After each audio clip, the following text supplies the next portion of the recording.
Good evening, folks. Good evening. So my name is Dr. Patricia Leinot, and I enjoy this incredible job called President of Rockford University, and probably one of the best jobs I've ever had in my life. On behalf of the entire Rockford University community, we want to, first of all, thank you for being here with us this evening.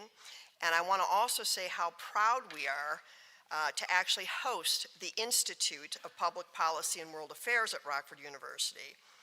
We're also thrilled to be supporting this particular discussion tonight, which I am sure is going to be illuminating.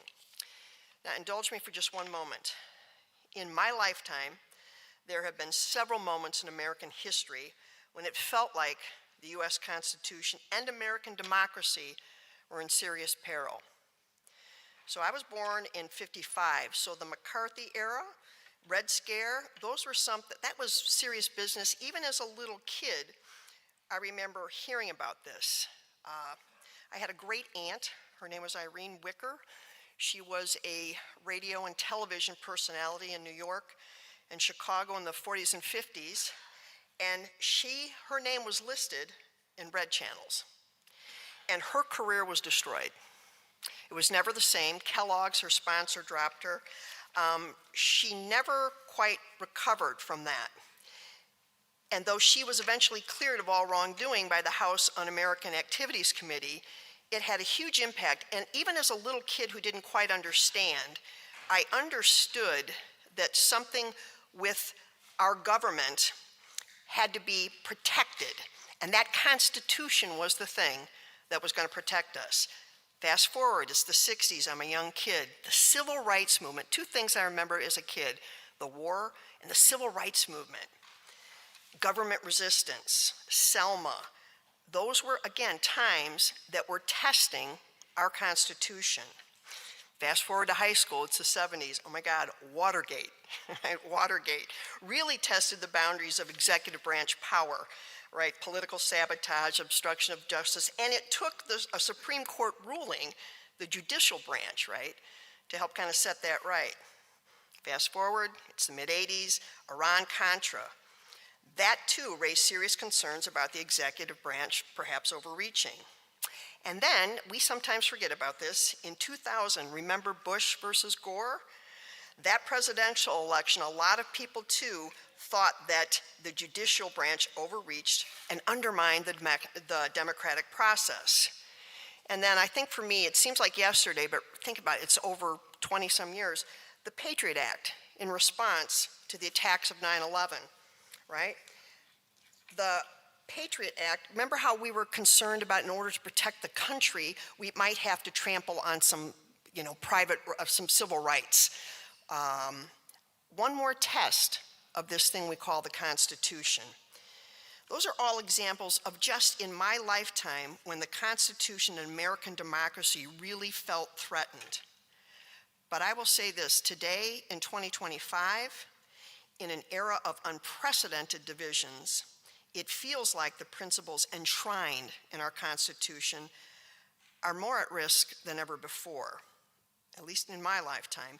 If that's right, what does that mean for all of us? That's why tonight's discussion is so critically important. Our Constitution is not about partisanship. It is about citizenship. And our distinguished panelists tonight are going to bring a range of perspectives to the incredibly important topic of our Constitution. I want to extend my sincere thanks to our own Professor Catherine Forslund, as well as to Representative Don Manzullo, for making sure that the Institute of Public Policy and World Affairs continues to offer citizens of this community programs that will challenge ideas thoughtfully and seek understanding rather than division. So now, it is my great privilege to introduce a man who really needs no introduction in Rockford, Don Manzullo, former U.S. Representative for Illinois' 16th Congressional District. His impact on Rockford cannot be overstated, and we here at the university are so grateful for Don creating this venue for all of us. Don, thank you very much. Thank you. Thank you very much.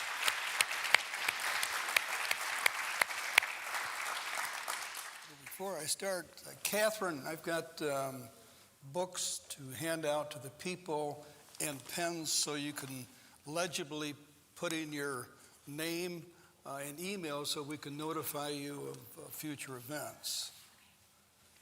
You got to take the tip off the pens there. Yeah, thank you. Well, I have the opportunity and the privilege of introducing our panel tonight. First of all, we want to thank our co-hosts who are listed in the bulletin. I've got the wrong part of it. Anyway, the Rockford Area Chamber of Commerce, the American Constitution Society, the Rockford Public Library, and the Institute in Rockford University for helping us put this on, in addition to two extraordinary law schools, Northern Illinois University Law School, and the dean is here with us, Cassandra Hill. You can stand up, Cassandra. Thank you. And we want to thank the sponsors, Bergstrom Incorporated, Jim Keeling and Mike Aspero of Hinshaw and Culbertson, Chartwell Agency, Aqua Aerobic Systems, Backroad Auto Sales, Forest City Gear, Caney Incorporated, and Stillman Bancorp for helping to raise the money in order to put this event on. Well, let me get into the introductions of our panel here. Let's go from one dean to the other. The other dean from Marquette University Law School, Joe Kearney, is I think the longest serving dean of any law school in America. Is that correct? Yeah. He's over there nodding his head and saying, what am I doing here? Well, as I said to Senator Feingold, it's sort of like being the tallest Smurf, but it is a distinction. But I'm a graduate of Marquette University Law School, class of 1970. I was not dean then. That's right. We had, I think, 90 in our graduating class. I think 2 were women, and they applied and they were accepted, and that was the beginning of some really great things taking place in law. What the dean is most famous for, besides the great law school that he heads up, in my opinion, is his expertise at writing appellate briefs before the United States Supreme Court. And it goes into the dozens. The briefs are what gives the Supreme Court justices the ability to take a look at what the law is and to guide them into where we are. So, Dean, we welcome you here and look forward to your testimony. We're in court on that point. Okay. But the other person I want to introduce is Professor Ron Lee. But he is not only a professor of constitutional law here at Rockford University, does not have a law degree. I've been involved in his constitutional law classes, and he really knows his stuff. He teaches political science, and he heads up, get this, the Department of Political Science, Criminal Justice, and Sociology. You can see how those three all tie in together. And soon social work is going to be added to that too.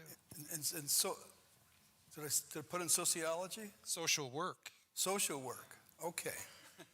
At least I pronounced your name right. Lee, that's not that hard. I think what makes Professor Lee not only an extraordinary professor here, but his ability and his background in teaching at Keith Country Day School, where he developed a curriculum and an AP class in history that was named the best AP class in the United States in history for a school the size of Keith. He understands the absolute importance of inculcating the importance of the Constitution to young people, an area that's really, really needed.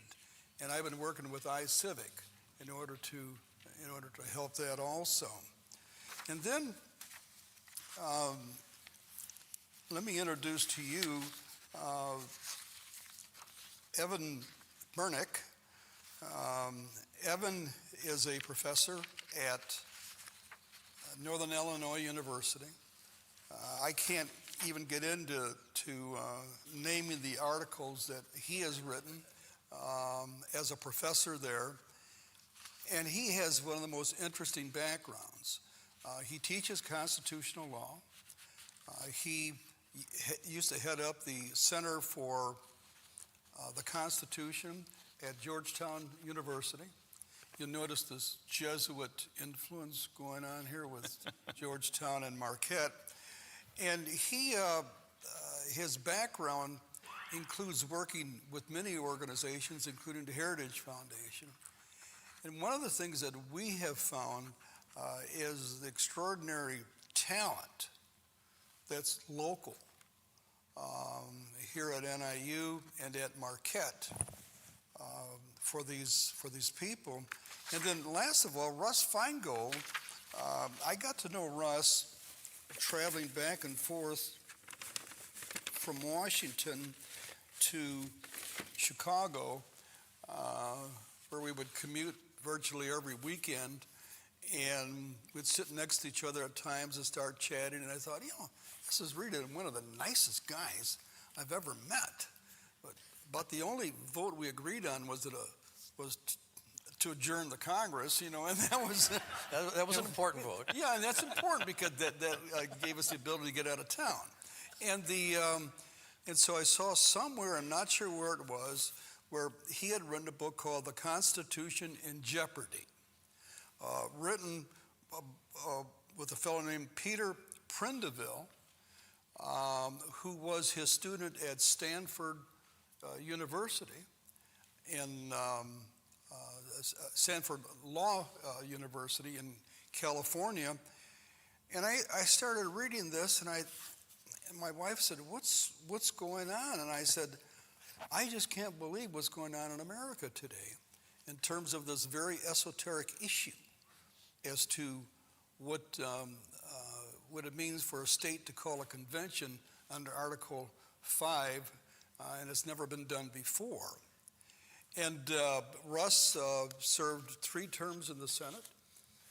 He and I were sworn in the same day, January 3rd of 1993. I was in the People's House, and he was in the other house. Better. And he was in the Senate.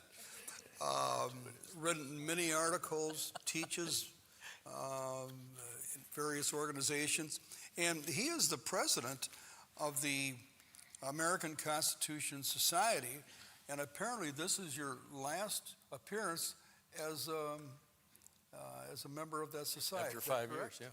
Okay, so Russ, let me turn it over to you. Thank you. And then, I'll say a few words first. and then, I'm sorry, Ron, that's right. Oh, yeah, you're going to do. Go ahead. Good, okay. Good evening, everybody. Criticism of the Constitution is as old as the Constitution itself. So too have been calls for amending the document. Anti-federalist critique in the debate over the ratification of the Constitution resulted in the first 10 amendments to the original document, the Bill of Rights. And soon after, 2 additional amendments were added. Since the 12 amendments that came out of the founding generation, the Constitution has been amended only 15 times. It isn't easy to get the requisite number of the states to agree to an amendment, even when 2/3 of each House of Congress supports it. The framers of the Constitution designed a system that is resistant to change. Article 5 of the Constitution sets out the methods for making amendments. An amendment may be proposed either by Congress with a 2/3 majority vote in both the House of Representatives and the Senate, or by a constitutional convention called for by 2/3 of the state legislatures. None of the 27 amendments to the Constitution have been proposed by constitutional convention. A proposed amendment becomes part of the Constitution when it is ratified by 3/4 of the states, which would be 38 of the 50 states, either by the legislatures of the states or by conventions in the states as specified by Congress. Some advocates of constitutional change now urge a more profound constitutional overhaul through the never-before-used mechanism of proposing amendments to the Constitution through a constitutional convention. To help us think through the significant risks this might entail, Senator Feingold has co-authored an important and timely book entitled The Constitution in Jeopardy: An Unprecedented Effort to Rewrite Our Fundamental Law and What We Can Do About It, published in 2022. Senator Feingold is here with us this evening to talk about the principal themes of his book and its overall message. Before I turn things over to Senator Feingold, a few words about the format of this evening's program. First, Senator Feingold will speak for about 20 minutes. Then each of the panelists will have the opportunity to speak for several minutes to add comments or provide additional insights on what Senator Feingold has to say. Then we'll have a discussion among the members of the panel. Though we will not take questions from the audience during the program, there will be a reception in this room at the end of it when anyone who would like to ask any of our panelists a question may do so. Now, it's my distinct honor and privilege to turn things over to Senator Russ Feingold. Thank you. Thank you, Don and Ron, and in particular thanks to Rockford University and your president. I'm from this area. My family came here in 1917 to Janesville as Jewish immigrants, and they had a scrap metal business. And if you go on the highway now, I-90, you go by and see a big building that says CB&K. In about 1902, that meant Cohen Brothers and Katz, scrap metal business. That's how long our family has been in this area. And, when I was in junior high, I wasn't an athlete of any sorts, but we played Rockford, and it was part of it's part of our region. In fact, when television was television, there were 3 Madison stations and 3 Rockford stations. And that's all we could get, so we knew a lot about Rockford. So it's good to be here. It's an impressive campus. I really enjoyed learning about the historical connection between this college and Beloit College, where I taught just a few miles from here in Wisconsin. It's an honor to be here and to be with this distinguished panel. Congressman, I've always had a great time talking with you and knowing you, so when I saw something from you, I thought this is something I'm going to want to do. You were a first-rate guy. You and I weren't always bipartisan, but we always behaved in a bipartisan way to try to figure out ways to solve problems. And that's something I cherish and admire your career. Another connection to this area is that my co-author, this Peter Prindiville guy, he's not from California, he's from Woodstock, Illinois. His dad's in business there, his parents, and our goal here is to have Woodstock be known not only for Groundhog's Day, but also for this book. Joe Kearney is a great friend of mine. I lost in 2010. If you stay in politics long enough, like I did 28 years, you probably lose. So I lost, and I needed a job. And he gave me one. He said, why don't you learn how to teach law? So I came to Marquette, and I had a magnificent experience. And he's a dear friend, and he is one of the great law school figures in this country and has done a great job of building up the reputation and quality of Marquette Law School, which is absolutely excellent. I made a sports reference earlier, but I'll make another one. You're looking at 2 of the last White Sox fans on the planet. I mean, the worst record in the history of baseball, but we still stick with the Southsiders. The American Constitution Society is the group that I've been running for 5 years. Megan Paulus of Chicago is here with us tonight. We are an organization, a progressive organization of lawyers across the country who believe in looking not only for opportunities to advance our views, but also to work with all sides in trying to figure out things like this question of whether or not there should be a constitutional convention. And we've invested a lot of our resources in this. And in fact, tonight, Carolyn Shapiro, one of our best people from Chicago, was planning to be here to be part of the panel. But you might be hearing there's a lot of lawsuits going on right now having to do with the government. Well, she's involved with one of those. So lawyers are busy right now. And I want to thank all the members of the Chamber of Commerce that are here tonight. That's an impressive showing. I loved hearing about what's going on in this area and what you do here in terms of the economy of your area and the country. We don't always agree on politics, but I want you to know it's meaningful that you're here because you're interested in this subject. So with all those preliminaries, let me switch to the main topic. And you know, this sounds kind of weedy and in the weeds, if you will, but it doesn't really have to be, because the bottom line is this. When that great Constitution was created, it was one of the first constitutions in the world of its kind. Poland will argue that it was the other one. It was close, but the American Constitution was one of the first written constitutions in history. And one thing it was first for sure to have was a provision that allowed itself to be amended. So this Article 5 is the first time that ever happened. And that's because those founders, and they had, of course, as you know, a lot of wisdom, they had this sense that they weren't the be-all and end-all for all time, to the point where George Washington was trying to decide whether to support the new Constitution. And he made quite a statement as he was beginning to think about how he would get the Constitution ratified. George Washington said that he thought we should support it because it had an amending provision. He says, I do not think we are more inspired, have more wisdom, or possess more virtue than those who will come after us. You know, what a wonderful person, a person who voluntarily gave up power when he could have been basically king, and yet he was thinking about the fact that future generations might want to amend the Constitution. But what happened? Well, we, in writing the book, talked about this Constitution being in jeopardy, twin jeopardies. The first one, we're concerned that this Constitutional Convention could go haywire and really do something bad to the Constitution. But there is another problem, and I know the professors know this. It's the hardest Constitution in the world to amend. It's almost impossible to do it through the congressional, especially in polarized times. And surely over time there are things that need to be changed. So we have this dilemma of one thing that might happen that could really go haywire, and the other thing is not being able to change it at all. So how did it get this way? Well, that wonderful proceeding in Philadelphia, which frankly was possibly technically illegal under the Articles of Confederation, and the Articles of Confederation had a rule that our government, we didn't have the Constitution for a number of years after the independence. The rule was that every single state had to agree on everything or nothing passed. And Rhode Island would agree on nothing. So nothing got done. So they go up to Philadelphia, and not only did they decide that they could change whatever they wanted, even though it wasn't within the Articles of Confederation, they decided it would be sufficient if it was ratified by 9 out of 13 states.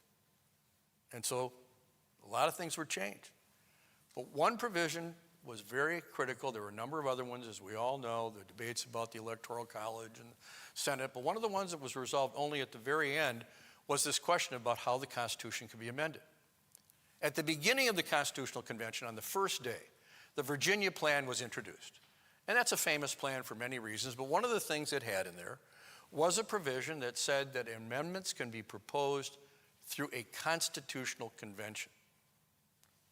No role for Congress whatsoever, only through the calling of a constitutional convention. But then, as many things were, and the constitutional scholars here know better than I do, it was sent to something called the Committee on Detail. And I guess it was just kind of hell in this room. There was no heat. It was hot as could be. Nobody was allowed in there. There were flies all over the place. But they sat there all summer and they considered this stuff. And out comes a proposal to have the opposite. Not a constitutional convention, but only if Congress says that there should be an amendment. So there could be no direct way through the states or individuals to amend the Constitution. And that came out. Now, I wonder who was behind that. Well, I think you might guess, a guy named Alexander Hamilton, who believed in the power of the federal government. That thing comes out. It's only got a congressional provision. And Hamilton basically gets a unanimous vote in favor of that. But then George Mason, on the last couple of days, says, that's fine, we're out of here. If you're not going to put a provision in here to allow a method of amending the Constitution outside of congressional approval, then we leave. And we all know that they didn't want that to happen.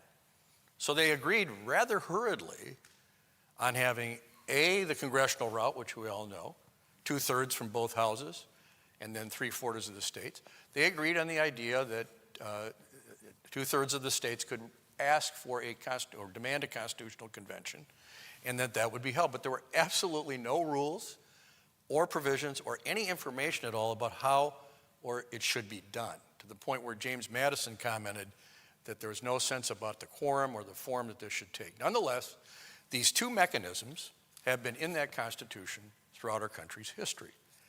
And yet, as has been pointed out in the introduction, even though there have been many resolutions introduced for constitutional conventions, many resolutions for constitutional amendments, there have only been 27 constitutional amendments all through Congress. Our position is, and we believe that the 28th Amendment is now in the Constitution, the Equal Rights Amendment.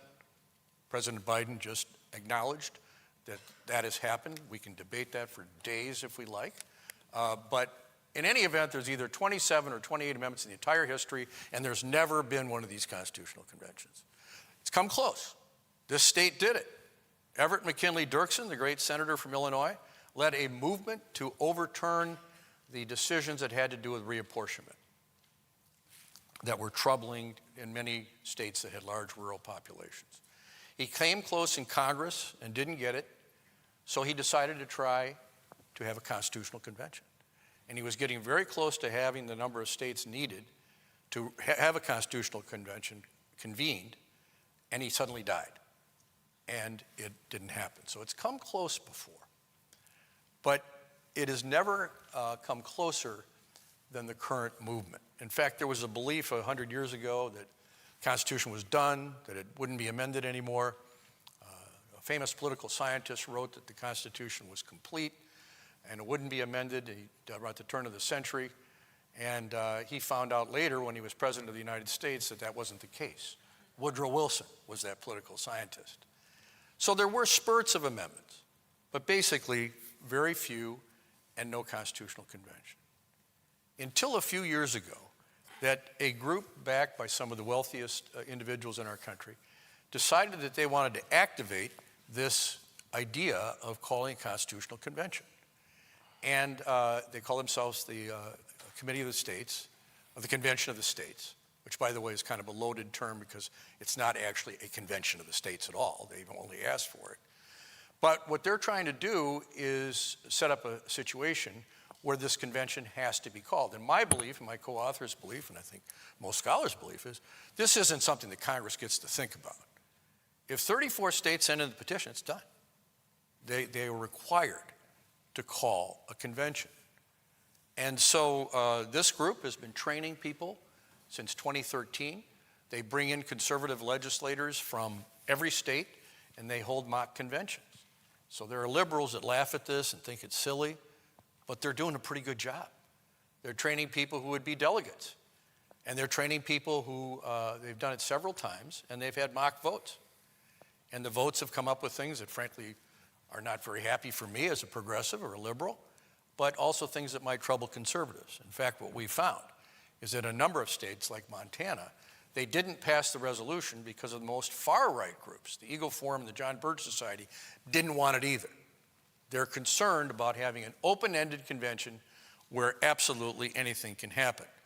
So if you read nothing else in the book, and this is somewhat dated now with our current political events, the title is What Trump and the Tea Party Couldn't Do, the Modern Conservative Push and the Mirage of a Limited Constitutional Convention. And what Senator Rick Santorum, who's a former senator, has said, we're planning on putting resources, people in place to get us where the safety's off and we have a live weapon in our hands. So it's supposed to be a grenade, which does not remind me of Philadelphia. It is a desire to undo the Constitution. Now, there are groups on the left that want this sort of thing as well. They're not as big and as well financed, but some of them want to do it in order to overturn certain decisions, such as the Citizens United campaign finance decision, which of course I didn't like. You know, you've heard of McCain. I'm McCain-Feingold. I'm the Feingold part of that. But I don't like the idea of a constitutional convention to do that. I voted against it. I'm sure you did. Yes. But, you know, it's still, I think it's alarming to people to do this. And if you don't believe that people find it alarming, I called up this this dean of a law school and told him that we were writing a book about this. And Joe Kearney here said, an Article 5 convention, yikes. I mean, this guy's a scholar, and that was his reaction. So, you know, and here's why it's so difficult to sort of just absorb this. There are simply no rules about how this thing should be set up. And what's so deeply upsetting to me about the practices that have been held is the way they do the voting isn't based on all the delegates or the size of the delegations. It's one vote per state. That's it. So we go back to this idea of one vote per state. And one of the proposals that passed easily at these things was the idea that if just a majority of state legislatures want to overturn an act of Congress, that's enough. And it's gone. Now, you know that a majority of state legislatures isn't close to representing the views of the majority of the people in this country. We already have an electoral college that many of us believe distorts the outcomes of presidential elections. And yet what they want to do is essentially gut the power of our national legislature in a way that reminds me of John C. Calhoun's nullification doctrine, that you can simply nullify anything that happens at the federal level. Now, there's no problem right now with enough attitude about federal government being bad. I think there's quite a bit of that right now. But the question is, do you want to basically gut the whole mechanism?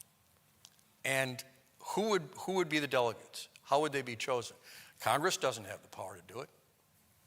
It's not clear that the Supreme Court has any jurisdiction here. They'd have to decide under the justiciability doctrines and the political question doctrines whether or not they can even touch this. There is a good argument that surely the president has nothing to do with this, and the Supreme Court may have nothing to do with this. This is, in theory, direct action by the people of the country. And look, I want to say this.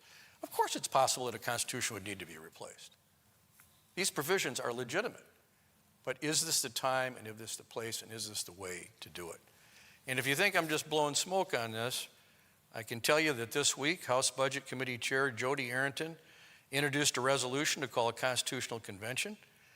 And the current speaker was one of the biggest supporters of this. Ramaswamy is supporting this. J.D. Vance is supporting this. There's a great deal of support. And what they may do is simply, because these petitions, some of them are very narrow. They say balanced budget amendment or term limits.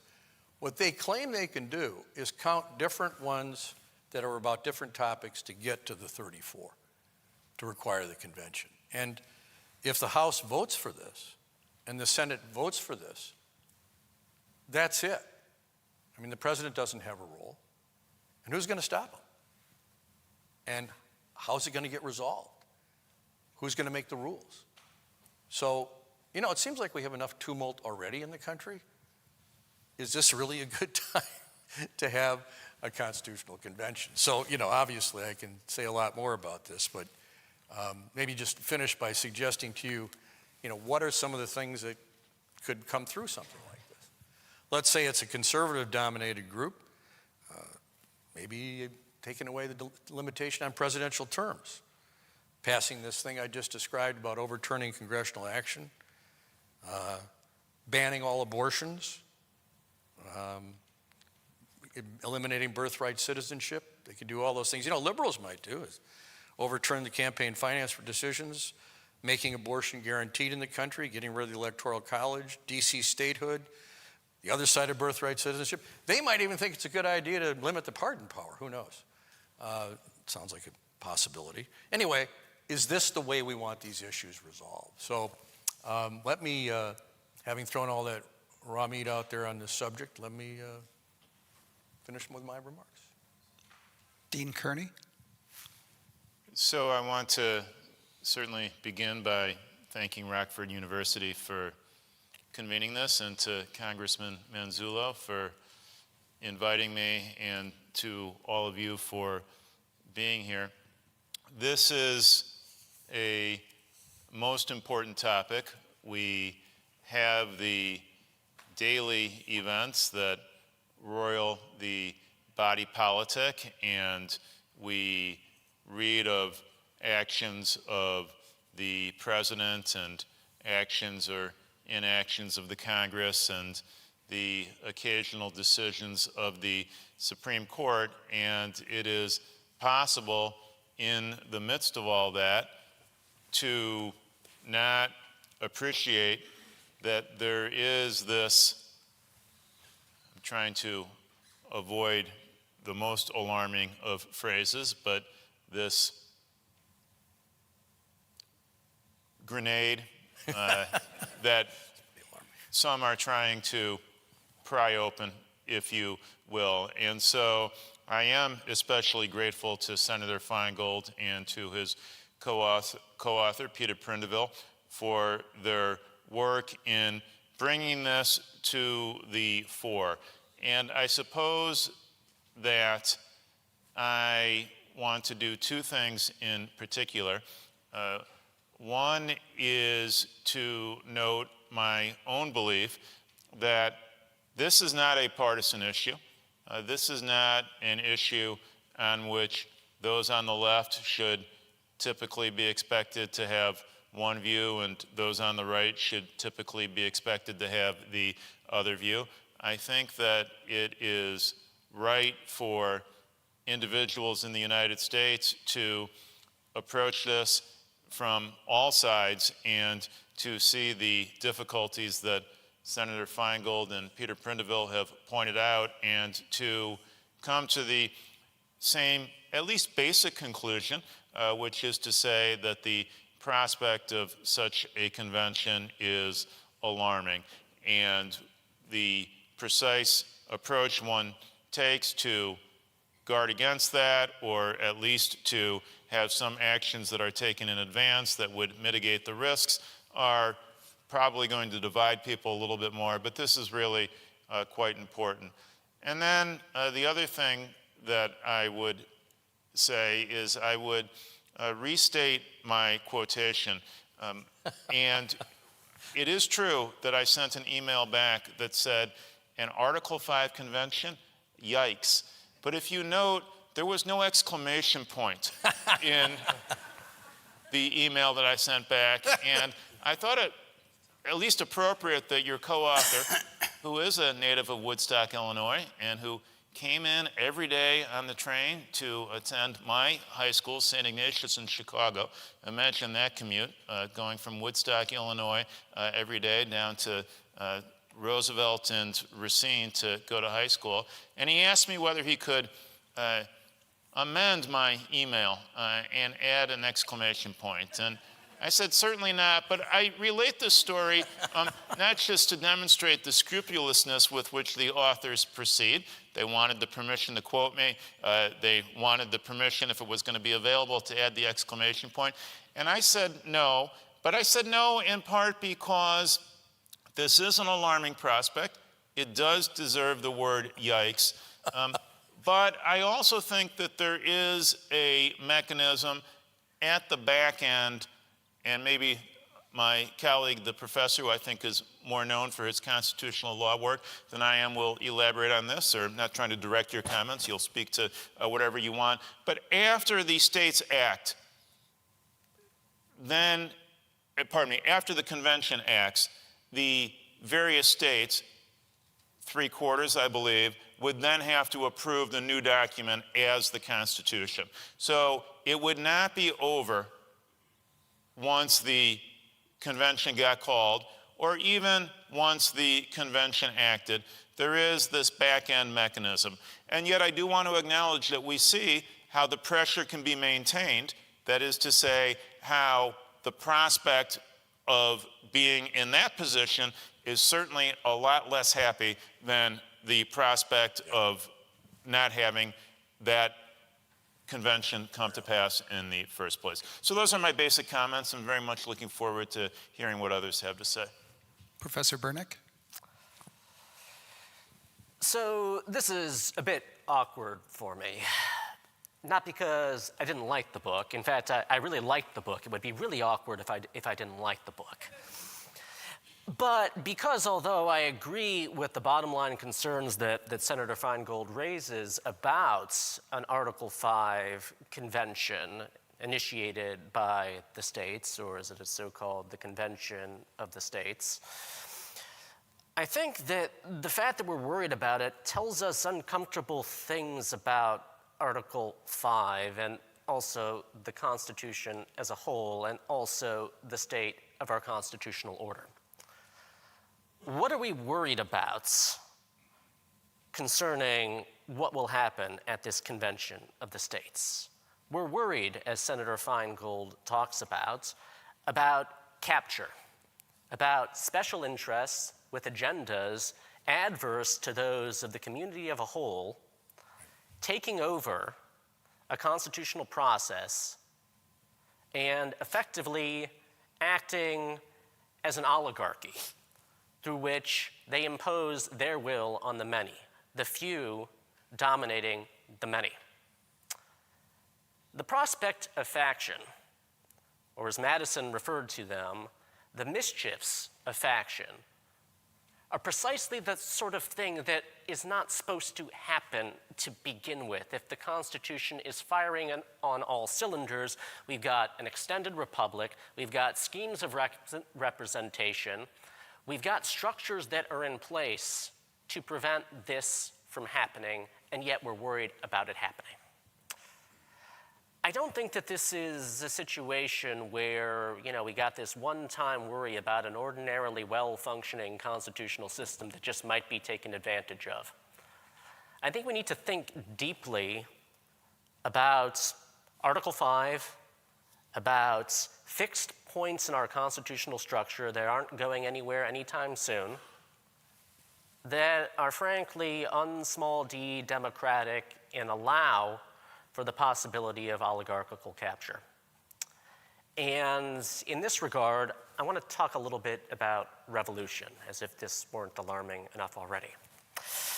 In my defense, Senator Feingold and his co-author, Peter Prenville, talk a bit about revolution, and they actually describe Article 5 as a mechanism for revolution, bloodless revolution.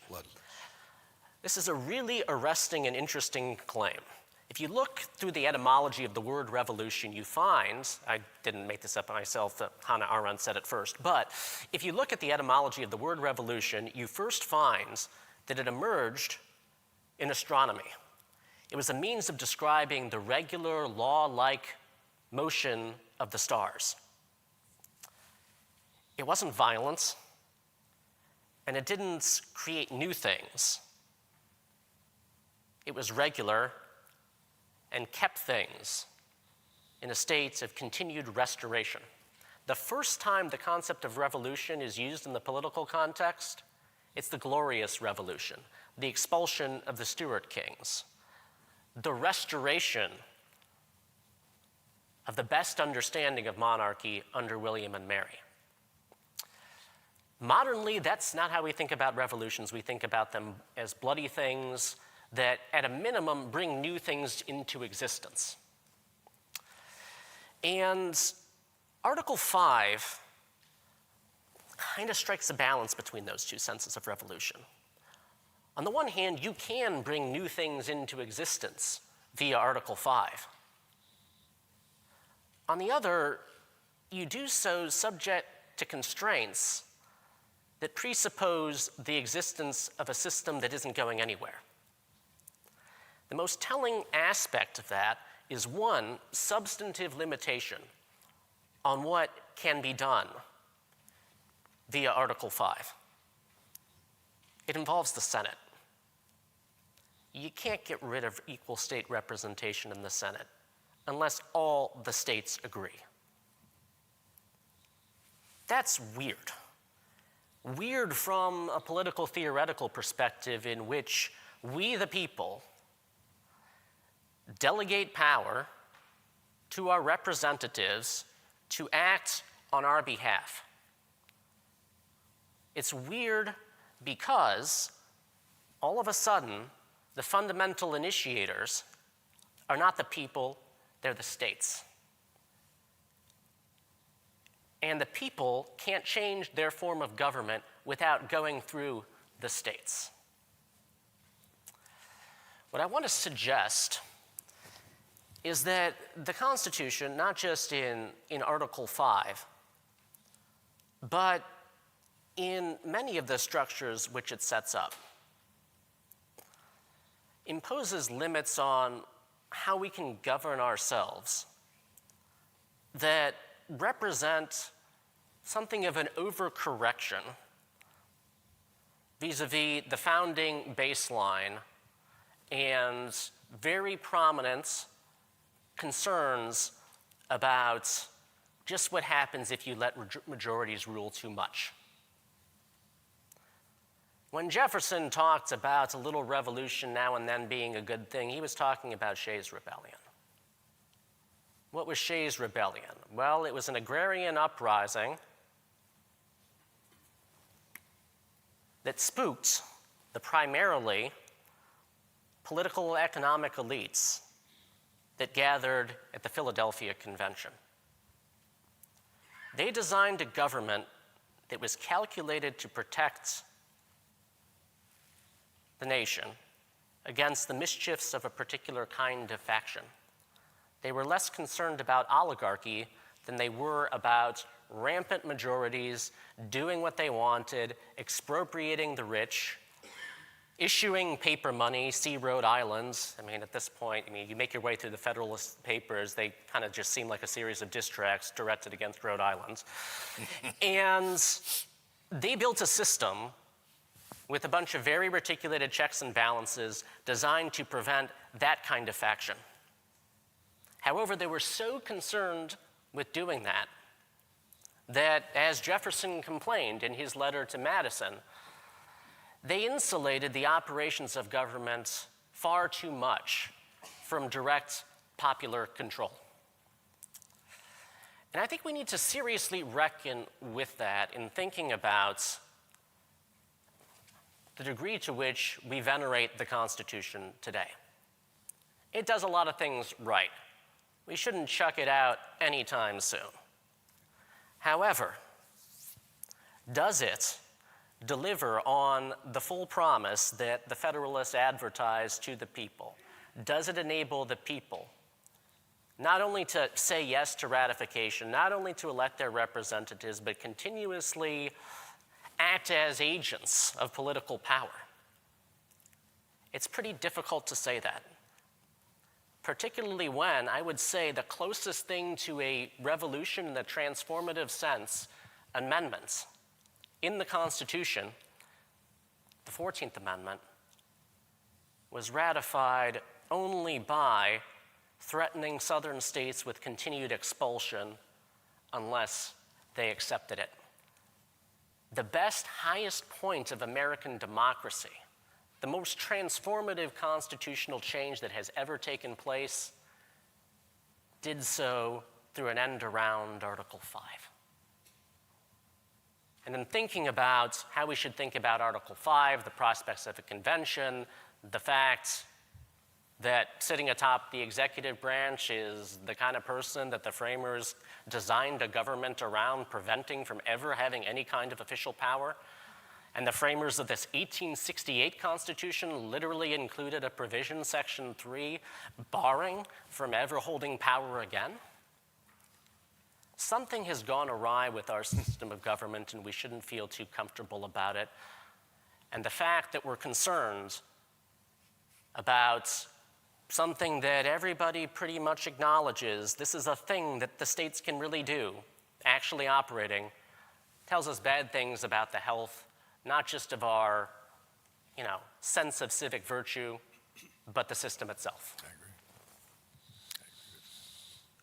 Senator Feingold, would you like to respond? Yeah, I agree with that a great deal. I mean, this thing wouldn't be getting any traction at all if there wasn't a feeling on really all the different sides that things are off.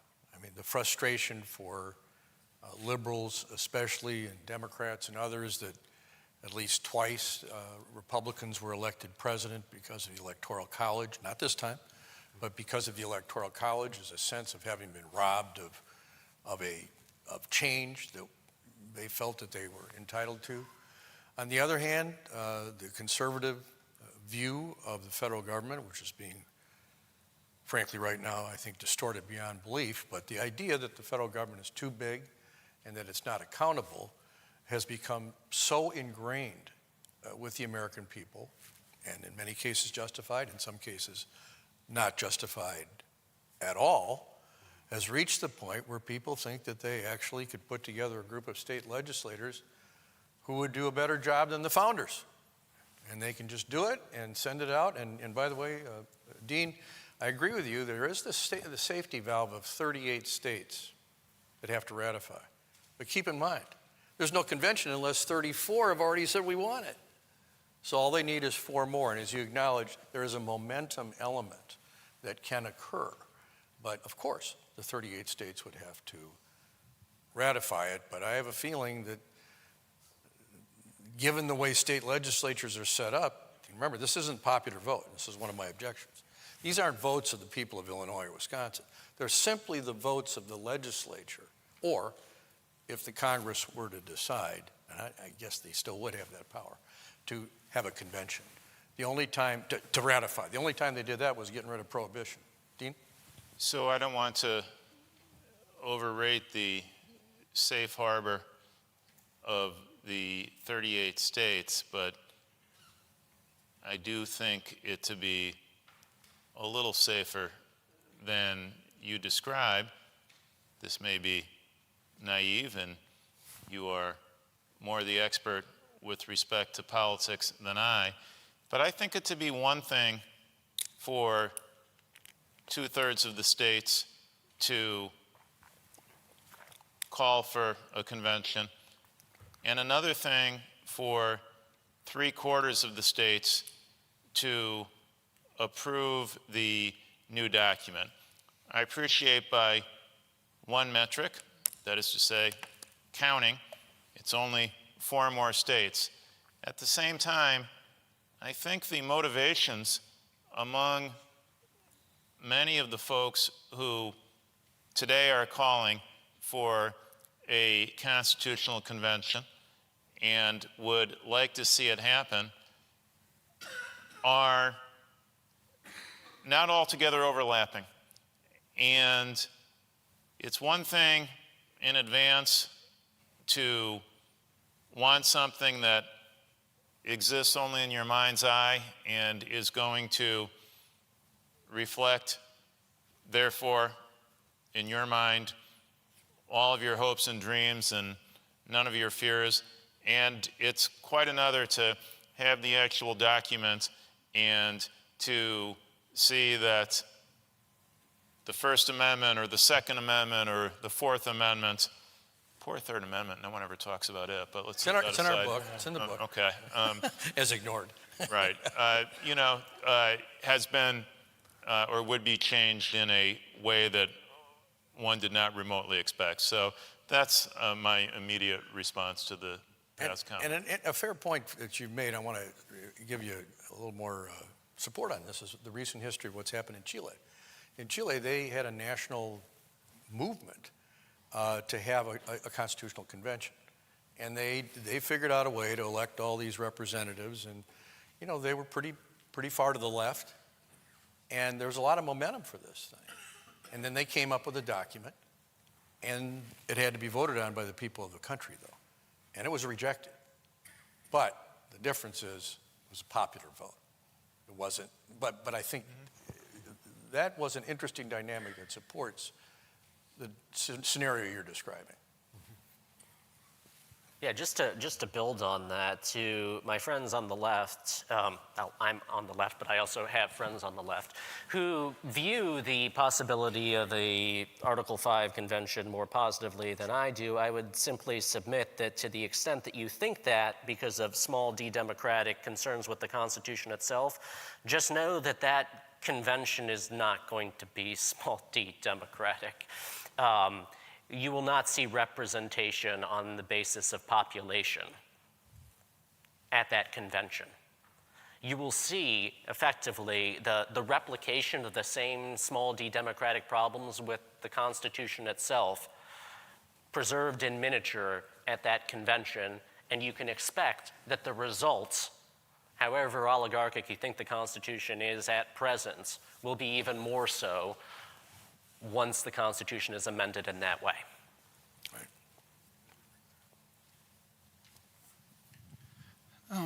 Question for our panelists. Madison in Federalist 49 speaks of the veneration that time bestows on everything. When did we start to stop venerating the Constitution? I mean, any thoughts on when we started to become disillusioned with it or dissatisfied with it, such that we would want to take such drastic actions? Well, I'll start. I think it's relatively recent. In fact, our book describes how in the late 19th century it was basically considered a sacred document. It had essentially never been amended other than the Reconstruction Amendments which you described. And not only Wilson, but others said, you know, it's done. It's perfect. Essentially almost like a theological view of it. But of course, the progressive movement was growing. And there was frustration growing with things like not having women's right to vote, about the fact that the Senate was chosen by state legislatures. And just as people sort of started to think the Constitution couldn't be fixed, it was. There were 4 amendments passed in the progressive era, including prohibition, which was repealed. But, you know, all of a sudden it looked like this thing could react. So I think it went through a period there where people thought, well, all right, it can be fixed. And then there were relatively minor amendments having to do with, you know, 18-year-old vote and some of those issues, DC statehood, DC representation. But I think this general negativity toward the Constitution, I feel like started around with this movement, about 2010. I mean, not to say the problems weren't there, but this attitude that the Constitution itself needs to be upended and changed fundamentally, I feel is recent, but I may be wrong. So there's a great book about this that has been written just in the past couple of years by a scholar named Aziz Rana. It's called The Rise of the Constitution, and it talks about how the development of constitutional veneration is more recent than we might think it was. It basically began in the mid-19th century, and it was part of a building the nation after the trauma of the Civil War project. I think that we are still very committed, at least formally, to the idea of constitutional veneration. I mean, consider this, you know, the people who launched an insurrection against the government did so in the name of a kooky theory according to which Mike Pence had plenary power to overturn the result of a democratic election. There's an appeal to the Constitution formally while substantively attacking the core of what makes the Constitution valuable. So I think this idea that the Constitution is something that everybody has to give lip service to is still there, but why is it valuable? Why should we care about it? You know, the more that you talk to people, the less they can actually be very specific about what they like about the form of government that we have, and that's a deep problem. Even if they say the Constitution is great. I mean, the Convention of the States people, they say, well, the Constitution is great. We want to return to that through this convention that is going to restore the original Constitution. That's right. By which they mean the Constitution of the antebellum period, but yeah. Don, did you want to? Well, people are just fed up with Congress.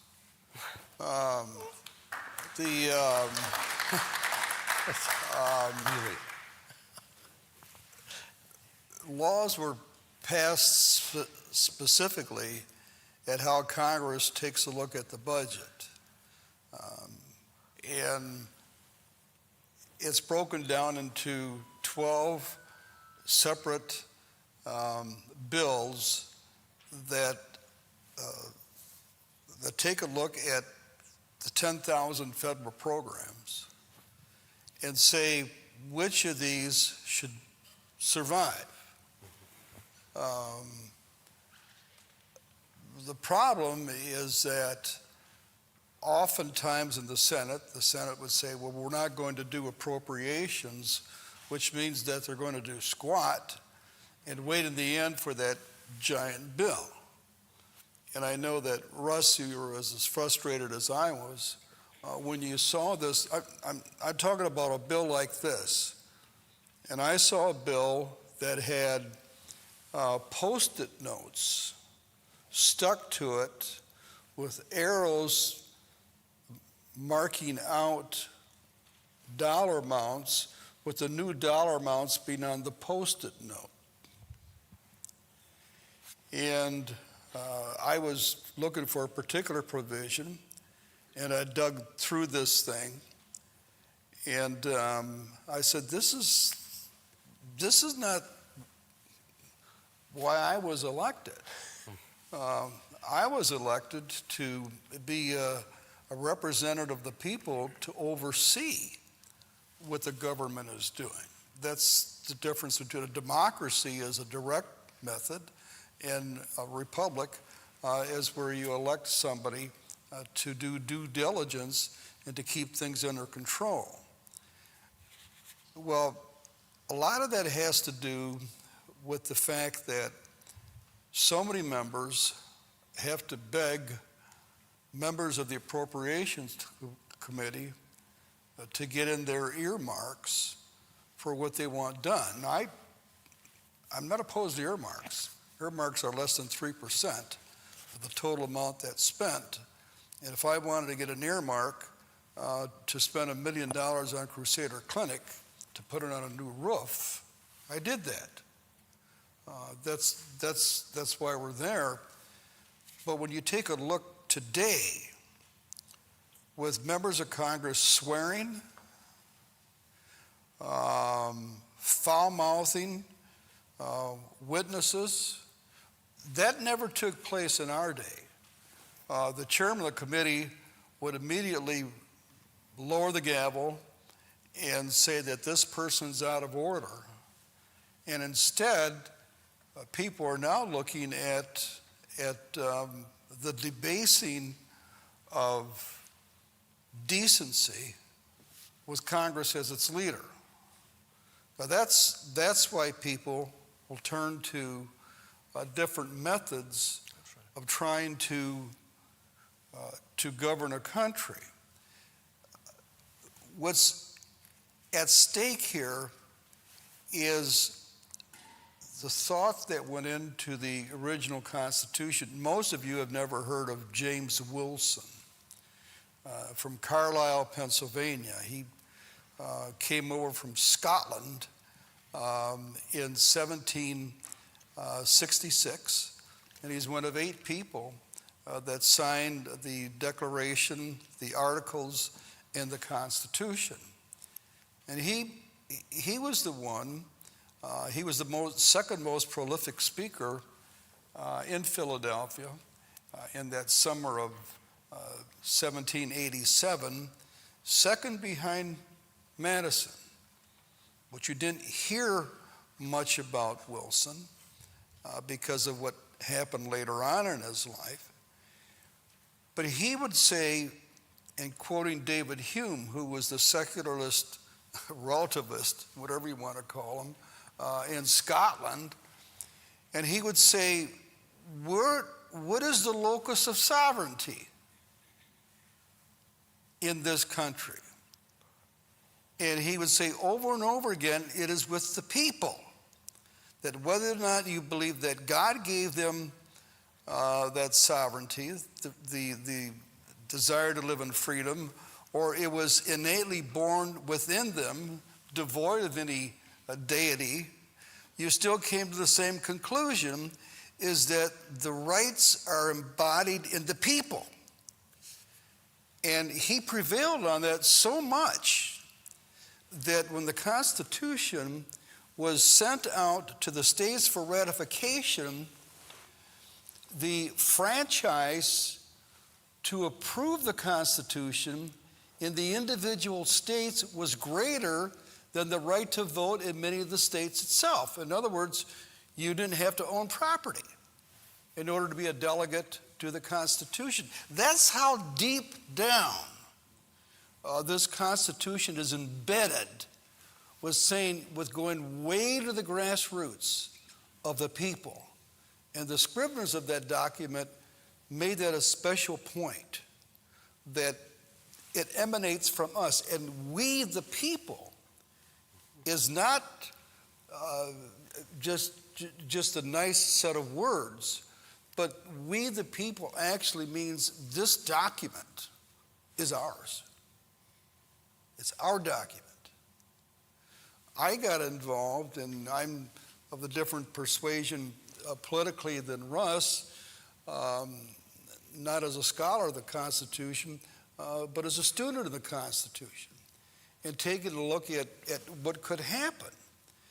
And my greatest fear is that if we move from a system of representative government to a system of democratic government, then that means that referenda rule over elected representatives. It's not bad at times. There's actually room for both, obviously.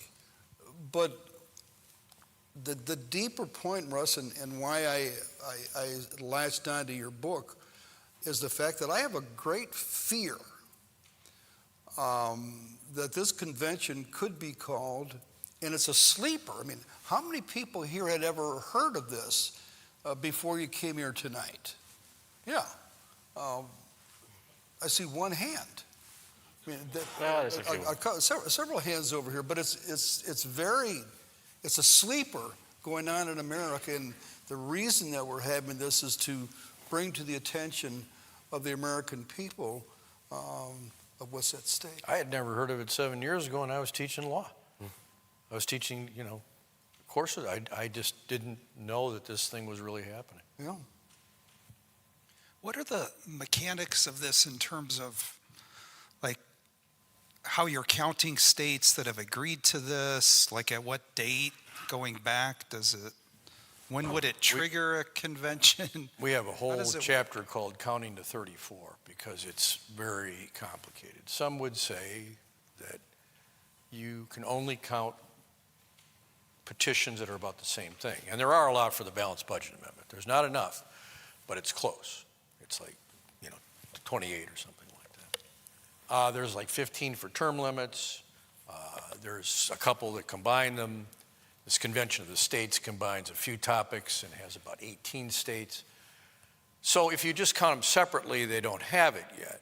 But under Arrington's bill, they say you can simply take different ones. Santorum says you can use ones from before the Civil War calling for the end of slavery. It's ridiculous. I mean, talk about a ridiculous approach. But they claim that any petition can be counted. And I think that's just wrong. But who would, if the majority of the House and majority of the Senate say, good enough, how do you stop it? I mean, the thing is that if that's the way you're counting, you're essentially admitting that you don't have a mass movement behind you right now. You got to cheat and aggregate. But they still could get a convention called. That's all they have to do. The speaker does it, the majority leader does it, and where is the law, where is the authority that says this isn't valid? It's a constitutional crisis, I think. I don't know, Dean, would the Supreme Court touch this thing? Well, it would depend, I suppose, on the form in which it came to the court.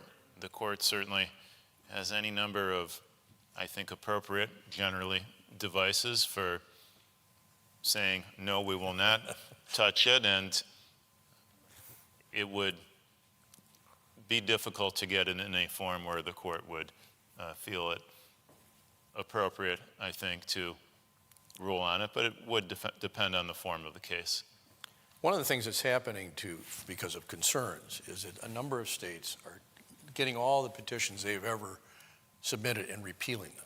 You did that in Illinois here a couple of years ago. You just get rid of them.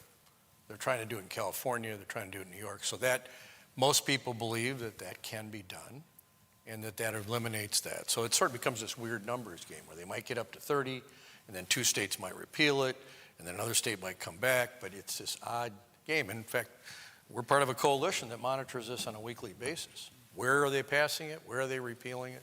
So that's part of the counting issue too. It's hard to say any number of these things with any degree of certainty. Lawyers are always saying on the one hand, on the other hand, but it is very difficult to do this counting. And Senator Feingold's reference to the Equal Rights Amendment a few minutes ago was interesting. When he said, we regard it as now in the Constitution, he was, I think, not speaking for the entire panel. He was using a different sort of we. The president is what I was referring to. Former president. Yes, he was the president when he said it. Which is not the recognized process in modern times for recognition of constitutional amendments. So these things are rather unclear. Any number of these things are rather unclear, including what would seem to be numerical, which is to say counting.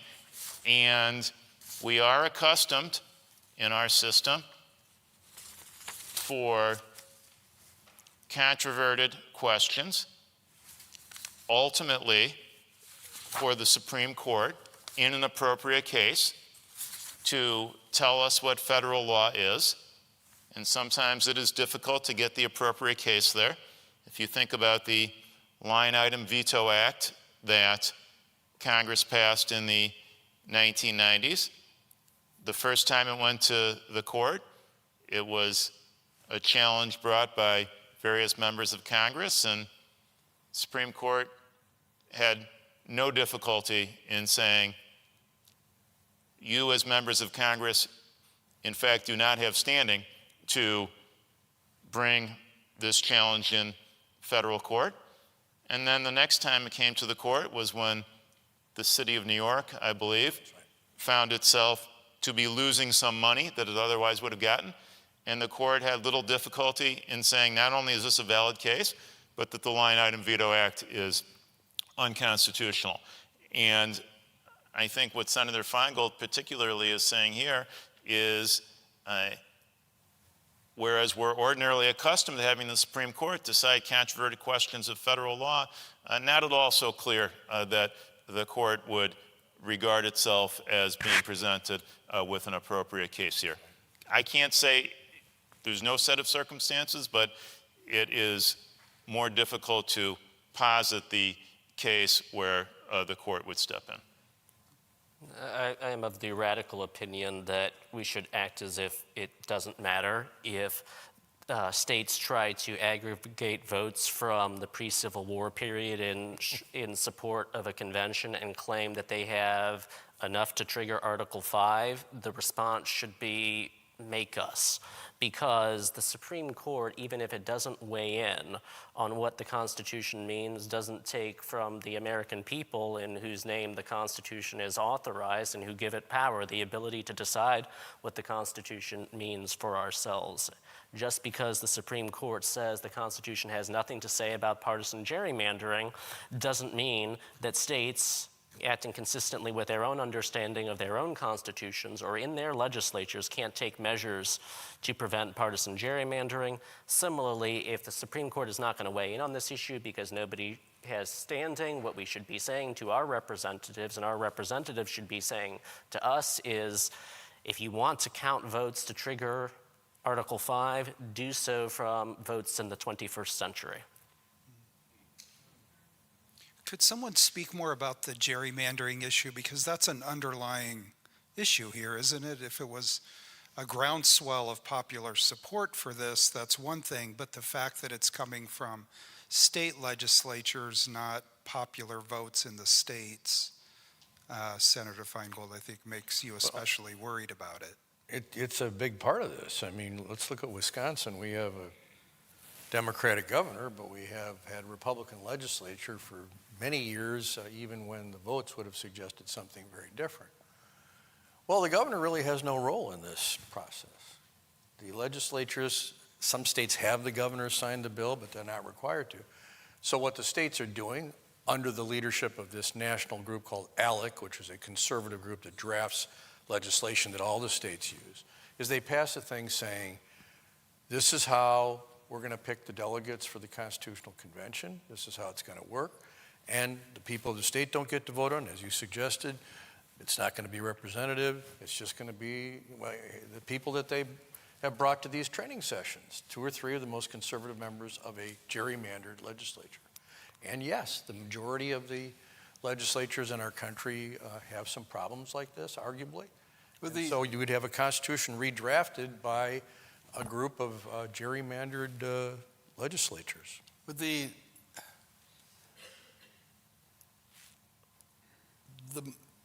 movement now agrees on 3 things that they want to do at a constitutional convention. The first is they want to have a constitutional amendment to balance the budget. And watch out for that one, because that could mean an automatic increase in taxes. But that's on the agenda. The second one is term limits for members of the judiciary and Congress, and that ties in with U.S. term limits, which wants to limit the terms in Congress to the House of 3 terms, that's 6 years, and the Senate to 2 6-year terms. Think about that. But the third one that they're pursuing is they want to have limits on the jurisdiction as to each branch of Congress. Now, Congress already has the authority to determine whether or not a court has the jurisdiction to determine X issue. It's rarely exercised. But if you stop to think about this, it's limits of jurisdiction over each of the 3 branches. Well, what does that mean? It could mean that the Supreme Court could not hear any cases involving X. And so the unknown I don't want to call it a movement. These are people that are like us here. They're no different. They're not people of ill will that want to have a constitutional convention. They're acting on the basis that the Constitution does provide for this, that they're following the Constitution. And I think, Russ, you had mentioned it before, and what you see here, I had a 96% rating, approval rating from the American Conservative Union. Much better than mine. And yeah, you had Russ, I think, had a 0, and that's okay. These things happen, but as I look upon it, and what a member of Congress is there for, is to represent the people, to make sure that the largesse and the excesses don't take place to the point where there's such comity among the members of Congress that you're not even considering the Constitution. That's what you said, Professor. Yep. So I think it's the temperature. And who is responsible for the boiling point? Let me go back to what I said in my book. First book I wrote was 52 years ago on the Establishment Clause. when, and Jim Thacker's here, Jim ran my campaign in 1992, but the theme back then was to run against Congress. You probably did the same thing, Russ. Right against In that fact, pay raise, I sure did. Didn't you take McCarthy's seat? Well, I don't like to think of it as McCarthy's. I was the junior senator from Wisconsin, but he had a pretty good rating with the ACA, too. Yeah, right, I'm sure he did. But the whole thing was the theme was Congress is broken. What can we do to fix it? And we both ran on a campaign of running against Congress. Why? Because that seemed to be the popular thing to do. And I never realized how bad that was until years later when the approval rating of Congress dipped so low. Well, who was responsible for that? If you're running against Congress, of course, it's got an approval rating that's way below zero. In fact, used car dealers and exterminators and proctologists have higher degrees of rating than members of Congress. You know, that's not very good, and that was done in a relatively recent poll. I'm looking at, we're reaching the bottom of the hour. I'm wondering if each of you would want to say something, maybe touch on something we haven't discussed.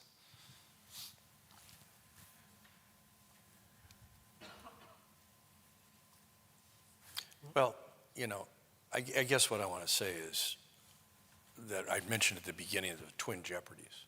And so one jeopardy is this thing we've been talking about. The other thing is there's got to be a way to fix the Constitution when it's got a problem without going crazy.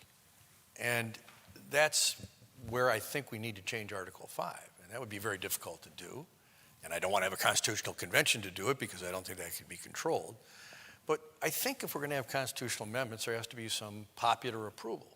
So one of the things that Peter and I propose in the book, and we haven't worked out all the details, is that if an amendment comes up, it should be approved by the majority of people in a popular vote in a majority of the states. So 26 states, majority of the people in those states vote for it, and a national popular vote on the amendment. So that way, because you have a state-by-state thing, you won't get a lot of things that conservatives won't want. On the other hand, by requiring the national vote, that makes it more possible. So I don't know if that's the way to go. We didn't do it really carefully, but something where it is actually we the people. As you said, we the people. The Articles of Confederation were the states. The preamble to the Constitution is we the people, not the states. And so I think the people should be more directly involved in helping to decide whether an amendment should be approved. That, I would just offer that. Ron, before we leave, I forgot to mention my cohort in the Institute, and that's Dr. Catherine Forrest. And Catherine she is such a scholar. She's an expert on international law, on international studies and history. But she also brings with her this gift of being able to teach diplomatic history of the United States. And she and I have teamed up with this institute for so many years. And Catherine, where are you? She's back there. Give her a big hand of applause, would you?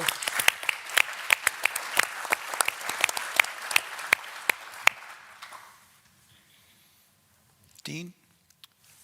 So I do appreciate Senator Feingold's interest in reform, and I do understand my fellow professors' dismay at various imperfections in the Constitution. And my own view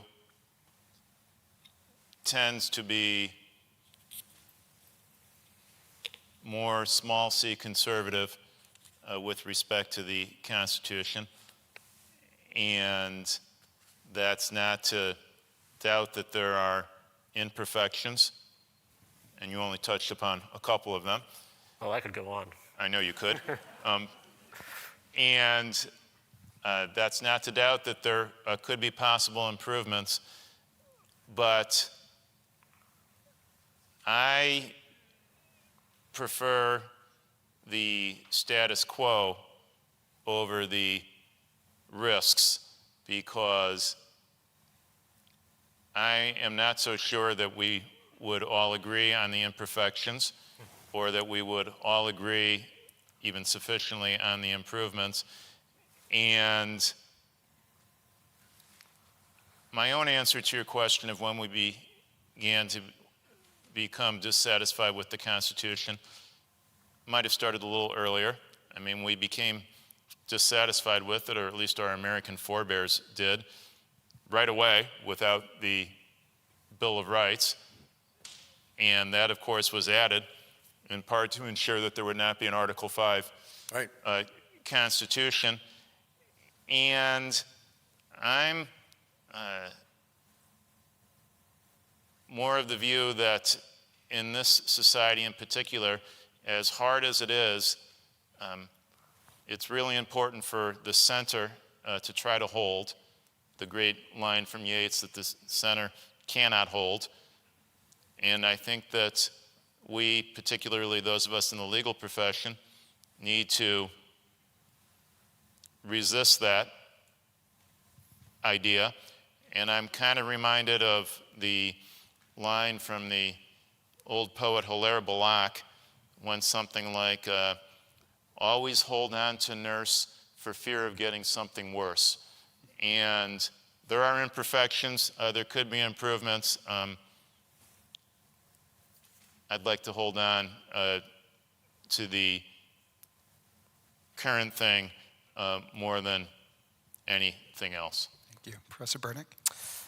There has been no successful social movement in the United States, no successful opposition to oppressive government in the United States that has not made use of legal systems and the Constitution in their freedom struggles. Abolitionists who burned the Constitution, like William Lloyd Garrison, represented alleged fugitives from justice under the Fugitive Slave Act, held would-be kidnappers to the strictest due process that was available. Black Panther George Jackson talked about holding the pigs to the strict letter of the Constitution, by which he meant the right to trial by jury when he was in prison. Use the Constitution regardless of its imperfections. You've got to. That's the culture we have, and that's the best we've got to make of it. Don, any final thoughts? Well, I'm really honored that we have such a distinguished panel here. And any students who are thinking about going to law school, you have the deans of both schools here. Okay, make sure you introduce yourself to them and tell them what's going on in your lives, right? And I think it's really indicative of Rockford University to have a panel like this to discuss an item that's such a sleeper issue. But that's why we have educational institutions, is to bring to people's minds what's going on, in many cases of which we may not even be aware. So thank you panel, for the great job that you did here this evening.